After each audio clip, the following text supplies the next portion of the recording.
A Revolução Verde. Olá, meu nome é Maria Isabel e nesse vídeo eu, Gabriela Almeida e Maite Margarida, do terceiro A, vamos falar sobre a Revolução Verde. De início, a Revolução Verde se iniciou por volta da década de 60 e foi na Revolução Verde que houve a introdução de novos métodos de tecnologia e modernização na agricultura, na produção agrícola. A partir daí que surgiu a mecanização na agricultura, que agora as máquinas que fazem o trabalho no campo não tem mais o trabalho braçal, surgiram os fertilizantes, que agora se um solo não é apropriado para uma certa cultura, com o tratamento com fertilizantes ele vai ficar apto para receber aquela cultura. Também surgiram os agrotóxicos, que elevaram a produção, e os transgênicos. E tudo isso veio surgindo com o objetivo de elevar a produção, independente das situações ecológicas. Desde o início, o principal objetivo da Revolução Verde era produzir variedades que pudessem ser cultivadas em quaisquer condições em todo o mundo, para assim garantir uma maior segurança alimentar. Essas inovações foram se espalhando e sendo adotadas por diversos outros países e só foram possíveis devido ao financiamento de indivíduos como entidades privadas e por meio do Estado. O emprego dessas novas técnicas no Brasil foi realizado a partir de incentivos governamentais e se idealizava expandir a capacidade dos produtores rurais para que produzissem mais, inclusive em regiões de solo ácido, como no Cerrado. De acordo com Conway, a Revolução Verde se originou a partir de um consórcio entre o Escritório de Estudos Especiais, criado pelo Ministério da Agricultura do México, e a Rockefeller, em 1943.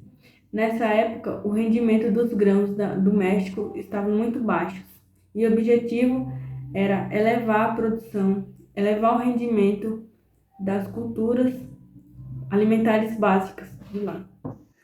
Quando associada aos movimentos ecológicos e ambientalistas no Brasil, a crítica posta ao modelo da Revolução Verde se desenvolve com três componentes que eu vou destacar a seguir.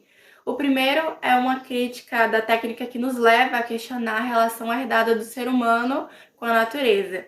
Esse questionamento leva em conta a poluição e envenenamento dos recursos naturais e dos alimentos, a perda da biodiversidade, a destruição dos solos e assoreamento de nossos rios. E advoga ainda um novo requisito à noção de desenvolvimento herdada, o de prudência ambiental.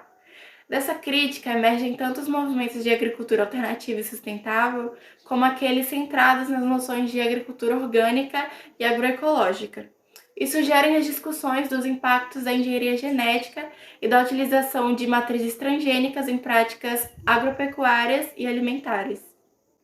O segundo componente expressa-se na crítica social à Revolução Verde, com o aumento nas denúncias de empobrecimento, desemprego, favelização dos trabalhadores rurais, o êxodo rural e urbano, o esvaziamento do campo, a sobreexploração dos trabalhadores rurais, incluindo o trabalho feminino, infantil e da meia-idade. É uma crítica da própria natureza do capitalismo, da formação social brasileira e da tradição das políticas públicas e governamentais que nortearam nossas elites dominantes, seja na área econômica e seja no próprio campo político de definição de propriedades.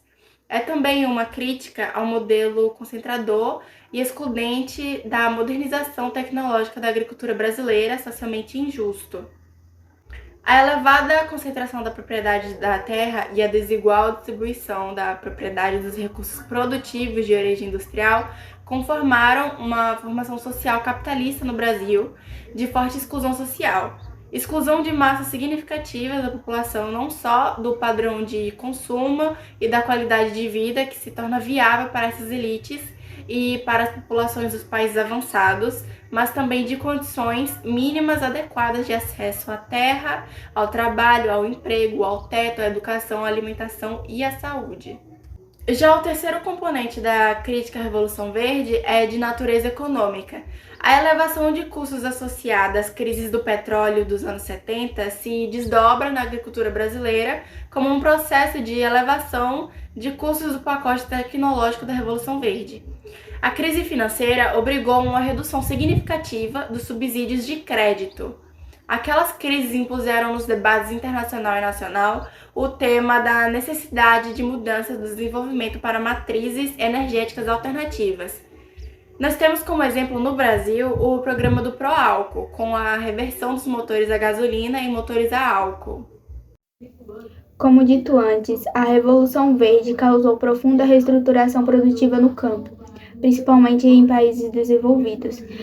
E algumas de suas consequências foram a poluição do solo e das águas pela intensificação do uso de agrotóxicos, problemas de saúde derivados da aplicação de agrotóxicos e defensivos agrícolas, a compactação e o esgotamento de nutrientes do solo, a especialização produtiva e o êxodo rural devido ao aumento dos custos de produção.